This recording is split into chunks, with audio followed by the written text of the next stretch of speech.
जय हिंद दोस्तों, मैं हूं आशीष और आप सबको इंडिया माई जान पर स्वागत है। दोस्तों, आप सब जानते हैं आज भारत और अमेरिका के बीच 2+2 डायलॉग होने वाला है। आज मैं आपको बताऊंगा इससे चीन के ऊपर क्या असर पड़ सकता है। दोस्तों, जानने के लिए आप आखिर तक की वीडियो को देखते रहिए और जितना ज़्यादा हो सके लाइक शेयर करना मत भूलिए।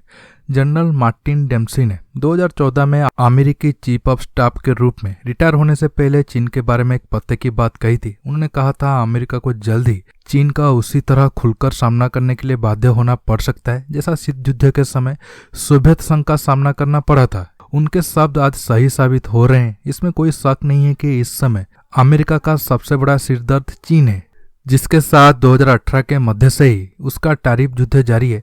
दोनों देशों के बीच रिश्ते इस हद तक बिगड़ चुके हैं कि विश्लेषक इसकी तुलना शीत युद्ध के दिनों से करने लगे हैं। तत्कालीन अमेरिकी विदेश मंत्री हिलेरी क्लिंटन ने क्षेत्र में व्यापक सैन्य उपस्थिति बनाने की वकालत की थी। तब से अमेरिका भारत समेत एशिया के कई देशों को चीन के विरुद्ध अपने सैन्य गठबंधनों में शामिल करने की कोशिश कर रहा है। ऐसा नहीं है कि अमेरिका की कोशिश सिर्फ भारत को अपना गठबंधन में शामिल करना है, वह अन्य देशों को भी अपनी इस मुहिम से जोड़ने की कोशिश कर रहा है। हाँ, ये जरूर है, व्हाइट हाउस ने चीन पर अंकुश लगाने में मदद के लिए भारत को सबसे महत्वपूर्ण देश मानता है।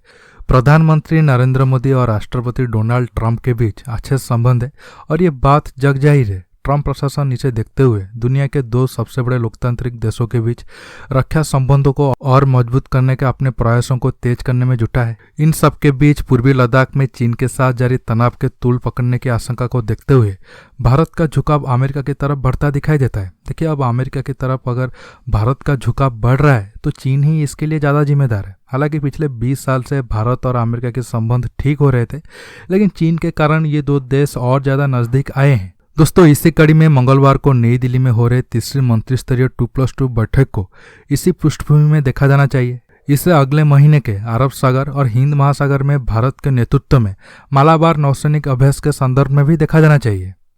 बड़े पैमाने पर इस संयुक्त अभ्यास में भाग लेने वाले देश भारत, अमेरिका, ऑस्ट्रेलिया और जापान होंगे। क्वाड समूह इन 4 देशों पर आधारित है। 12 साल पहले ऑस्ट्रेलिया चीन के दबाव में आकर मालाबार नौसैनिक अभ्यास से बाहर हो गया था। भारत ने इस बार ऑस्ट्रेलिया को निमंत्रण देकर चीन को खुली चुनौती दे दी है। अब जानते हैं आज की बैठक के अहम मुद्दे क्या होंगे।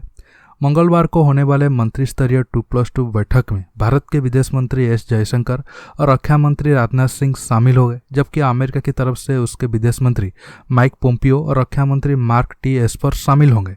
जानकार कहते हैं कि इस बात की पूरी संभावना है कि दोनों देश basic exchange and corporation agreement बेका पर हस्ताक्षर करेंगे, जो सैन्य रिश्तों को और प्रगाढ़ करने में मदद करेगा।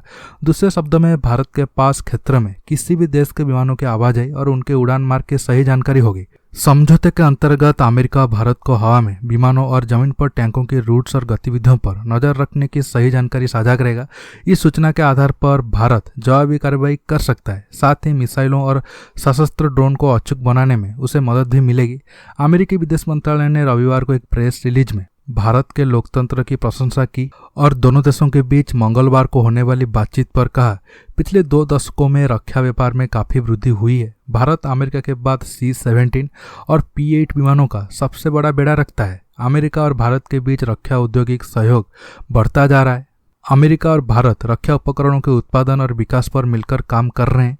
इस साल तक अमेरिका भारत को $20 अरब से अधिक के रक्षा उपकरणों की बिक्री कर चुका है। दोस्तों, अब बेका एग्रीमेंट से दोनों देशों के बीच पहले से ही मजबूत रक्षा संबंध और बेहतर होंगे।